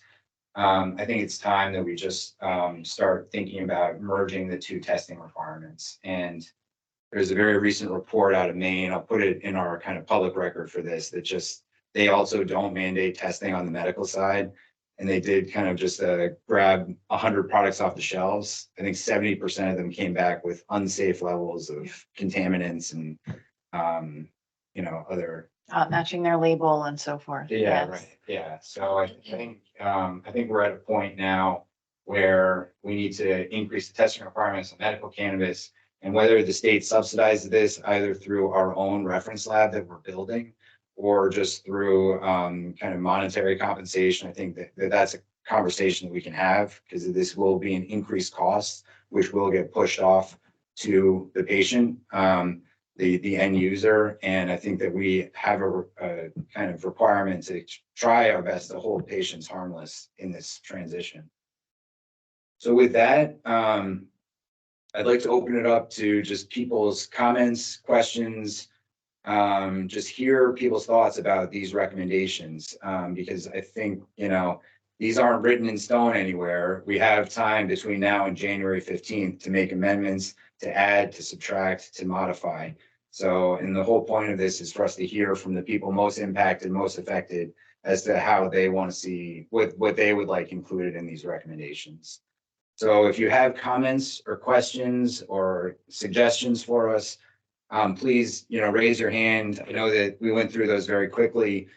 They are posted on our website, and we do have kind of a link on our website where you can kind of make recommendations about these directly to us. If you think of them anytime between now and the time we submit this report. So I'm going to try, I don't know if this is the right order, but I'll just start at the top with Amelia. Hello. Sorry, I am a little sick right now, but I will try to get through this quickly.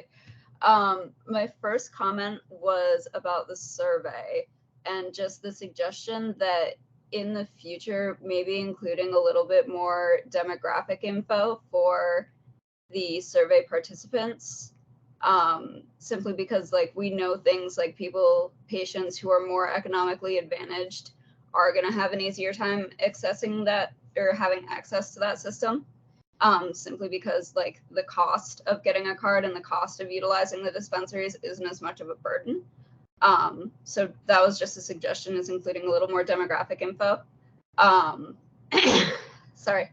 As far as including UC on the list of qualifying conditions, obviously I support that. I would say though that if you want to kind of encapsulate all of the irritable bowel diseases and syndromes, I would look at targeting the gastrointestinal symptoms specifically that cannabis treats. So things like gastrointestinal inflammation, or chronic gastrointestinal symptoms that come along with having something like Crohn's disease. And I say that as somebody with Crohn's disease. And then finally, actually, never mind. Those are the only two things I'm going to say. But thank you. Thanks, Amelia. Jessie Lynn. Hi, thanks so much. So a couple comments and some questions between both the report and the recommendations. So as a researcher, we know 16% really isn't a significant statistical number. So I'd love to see us somehow go beyond that 16% and actually caption at least a quarter of the patient's feedback. As far as purchasing more than 2 ounces or growing more than 6 plants, the feedback was that is enough. My question follow up would be, are those actually people who are growing and processing their own medicine? Because to say 6 plants is enough when you don't grow and you don't process, that's a big difference of opinions and recommendations. The other question in the survey feedback was, are they happy shopping at the dispensary? Well, as Amelia mentioned, are they financially able to shop at the dispensary? So we're not surveying people's financial status based on as to if they can afford to shop at the dispensary or not. And one thing I learned, I attended all the Symptom Relief Oversight Committee meetings for the past 7 years as probably the only community participant. And what was drastically evident in those meetings is that people that were representatives chosen by the medical dispensaries to be part of that committee did not know what they did not know. They absolutely did not understand why lab testing was important, why understanding the actual chemical profile of the plant helped to understand the effects. So we're asking people questions that they don't know even how to answer because they don't know the information they don't know. So I just wanted to mention that and kind of get that on record. I also agree with what Amelia said about gastrointestinal. So I would look at, if you can't go by a symptom-based system, if you could look at it also including IBS with UC. When we look at symptoms, that would also make sense. Other thing, I would encourage you guys to consider asking in the future patients is, would they rather shop more locally? I know a lot of people said they're not traveling that far, but if 33 miles is the average, would somebody rather drive only 20 miles instead of 33 miles? So I think that would, again, be another great follow-up question. You talked about recommending individual consults and education. You did mention, and thank you for including initial education being different than ongoing education, but I would like to just advocate to actually have a medical professional being that individual. We do know people with complex diseases and multiple medication, polypharmacy, are coming to cannabis, and your survey spoke to the fact that it's people 50 and up that are the people using the medical program. So we know that includes polypharmacy and other medication. So just really advocating for that level of consult and individual education to come from someone that has a medical background. And lastly, I do want to mention that there are, as you mentioned, James Pepper, that there are people utilizing the Cannabis Nurse Hotline. And I just want to, say that the retailers I am working with are educating their bud tenders for 12 hours instead of 2, are opting into the nurse hotline to offer that extra level of support. So it really is evident in the state of Vermont, certain dispensaries are absolutely putting patients before profits. And I would love for them to be kind of highlighted and honored. And the way you're going about this, I'm hoping these are the retail dispensaries, again, that are showing you they are already putting this first, comparatively with that education and that individual support option. And thank you for encouraging lab testing or hopefully mandating that. I'd love to know if we have a date and time as to when medical will be mandating specific lab testing, and if at any point you're going to be mandating increasing the level of education amongst the medical retail staff at all. And then lastly, just to mention, I know I shot you guys an email, the word stakeholder might not be the most politically correct word that we want to choose for our committee, so you might want to look at adjusting that. But thank you. I think that is all my comments for now. Thank you. Thank you, Jessie Lynn. Sarah? Hi, good morning. Morning. My question slash comment comes kind of from like the grower perspective, and especially on the medical piece as well. It seems like you said, the medical dispensaries are losing money or what have you, and they're not as accessible maybe as like the adult market. So I'm wondering what kind of collaboration can happen between the medical side and growers to help growers grow medicine that are maybe lower THC, higher other cannabinoids and terpenes that are really focusing on an ailment, maybe collaborate with Canify. So that's not just like a race to the top from the adult use market, for example, where everyone's trying to grow for highest THC content. What kind of collaboration can happen so that farmers who might not want to be in the legal market because it's flooded, how do we incentivize that to get really great growers back into the market so that they also get a fair market value while also creating this wonderful product for patients? Yeah, it's a great point. Val? Hey there. Good morning. Can you all hear me? We can. Yep. Yeah, I really appreciated that last comment about the lower THC. I just want to make a huge comment on pushing education. I have been a medical patient and a rec patient, currently working in rec and was working in medical. I would definitely be pushing the testing on the cannabis, only because the amount of patients we get at in Winooski discussing terpenes and how it affects everything that the terpenes, hammering down to flavonoids and all those things, that is super important. And I think just a class online is not really, I mean, it's a good way to start, but I think being in a class and having continuing education has been super important. We have so many returning customers that just are asking for information. They're just dying for it. They're starting to ask about the COAs, the CBGs inside of those. They're learning about the inflammation. You just got to keep it going. Education, education, education. That's all I really want to say. And one more qualifying disease might be diabetes because of the digestion issues they deal with. So I just want to point that out, and thank you all for having this conversation. I'm going to pass it to the next person. Thank you, Val. Meredith? Good morning, everybody. I just wanted to second what Val said to customers are coming in. They really want all of that information, and we're trying to provide and go above and beyond on the rec side because we are really providing to patients as well already. And I just really wanted to wholeheartedly show my support for potentially retailers being able to serve medical patients as one myself and an advocate for one, and really just speaking to our community who really would like to see this. And I'm glad you're speaking to testing as well.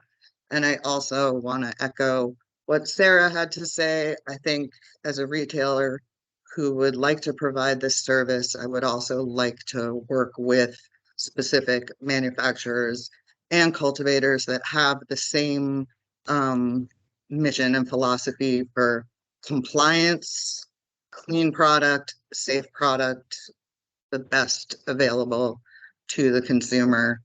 And that's really it. I just would like to express my support for this, and thank you all. Thank you, Meredith. Absolutely. John?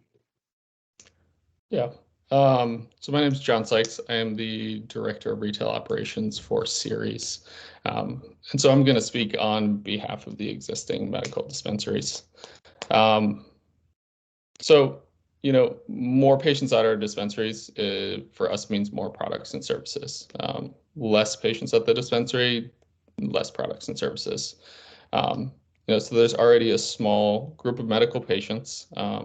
And with these changes, it could reduce the number of shoppers at each dispensary even further.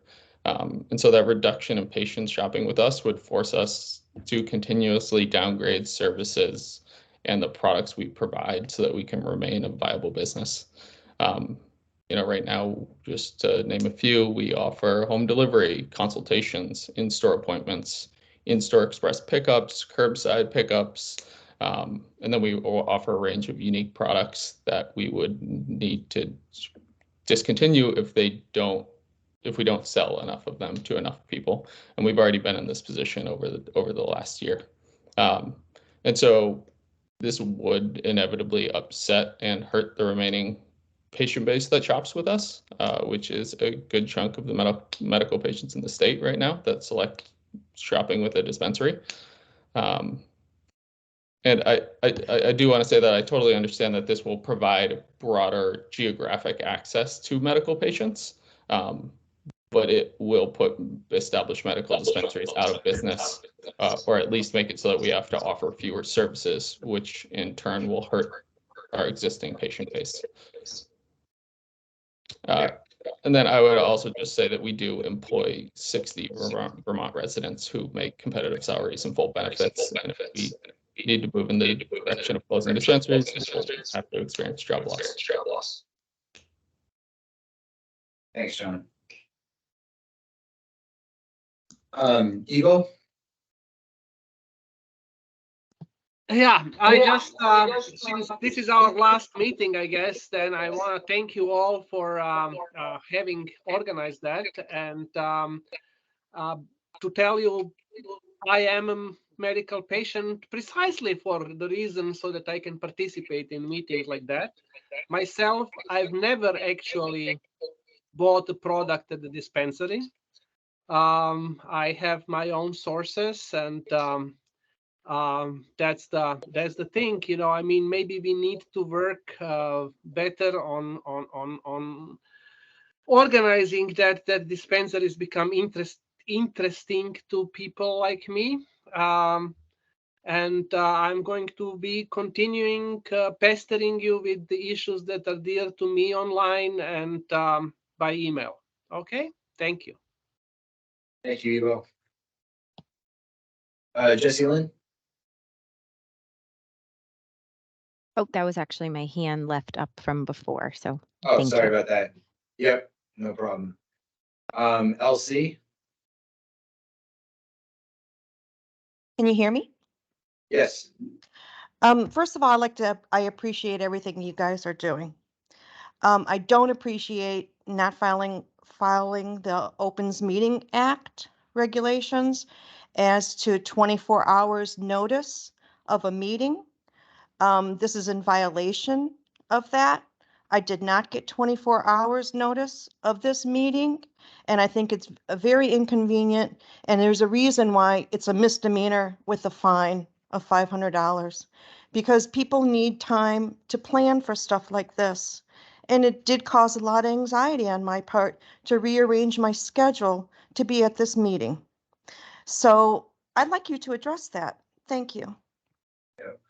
Yeah, we posted this meeting in compliance with the open meeting laws over 2 weeks ago, and we've talked about it at our last board meeting. And the agenda's been up since Friday, so we actually didn't violate the open meeting laws on this one. I'm sorry that you felt left out on that, and I know that communication from a government agency is never perfect. You know, we don't have a marketing budget, for instance, you know, but we did kind of follow the tenets of the open meeting law as far as posting and the timelines. We have one person that is joined by phone. If you would like to make a comment, you can unmute your phone by hitting *6.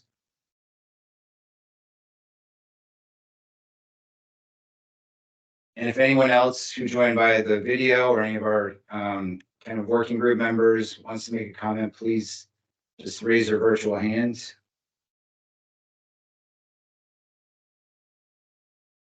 Jesse Lynn?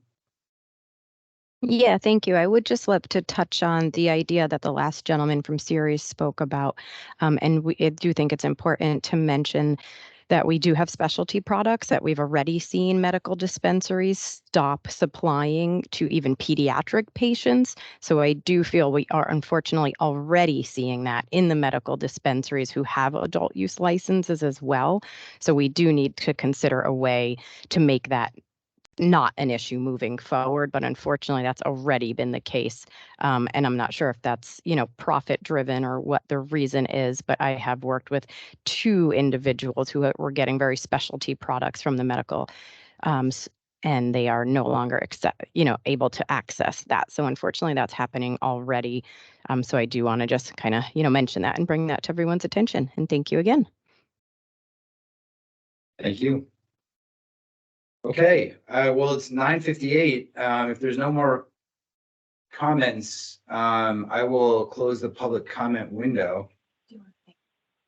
Yes, one thing that I've been meaning to do from the outset, we have not been doing this work in isolation. We have had a intern from Castleton that has put together a lot of the comparison studies from other states. She's been doing deep dives into all of the kind of information that we've been presenting and not taking any credit for it. So I would like to just introduce, if she's willing to kind of join. She might be walking to class. Okay, that's right. So I'm not sure if she can be joining on. She messaged me and let me know that she was working in class. Okay, well, her name is Grace Listening. Labella. She's a Castleton student. She's in the cannabis certificate program at Castleton. She's been invaluable to our work here. So thank you, Grace. And I'm sorry I didn't, I waited the last 2 minutes of these working group meetings to mention you. So thank you. And again, our next steps really are, we're going to try our best to put a final report together and preview it at our next full regularly scheduled board meeting, CCB full meeting, not Act 65 working group meeting. That's going to be on December 20th at 1 o'clock. It's up on our website. All the links to join are there. And then, we'll probably try and send the final report sometime early in January to the legislature. And, I've already started having conversations about how that report is going to be incorporated into a legislative process. So again, if you don't agree with these recommendations, if you want to kind of get other alternative recommendations out, non-consensus recommendations, this is the time to kind of reach out to your legislators and ask to be heard. And there are ways where they can either call you as a witness or, incorporate written testimony into their record as they debate these issues. And if you do agree, right, that's always helpful for a legislator to hear as well, yes. Yeah, so I just want to thank everyone who's been joining these. I know this is a lot of time, a lot to digest, and that these are really important issues to people that rely on the medical program. So thank you all, and I'm sure we will continue to have these meetings, not necessarily under the context of Act 65, but we are always trying to have meetings about improving access, affordability, and quality of the medical program. And if there are legislative changes, just to address one thing, how quickly can we implement new testing requirements, things like that? Our goal is to see if some of these things happen legislatively, we're going to have to rewrite our medical rule from top to bottom, probably. And to rewrite it now just to incorporate testing requirements, and then that process won't even be complete by the time we'll have to start rewriting it again to incorporate any sort of legislative changes. So our goal is to see what happens in the legislature this year. And then the second we know if a bill is signed, when it goes into effect, we'll start redrafting the medical rule, which will include probably some changes to the testing requirements. So that's kind of the plan forward, or the path forward, and we appreciate any kind of further support. You can email us at the website that's on the screen, ccb.med@vermont.gov. And if you include stakeholder recommendations in the subject line, it'll help us kind of funnel the appropriate comments to the right place. So thank you all again, and we'll see you in the future. Thank you. And during the meeting, thank you. Thank you.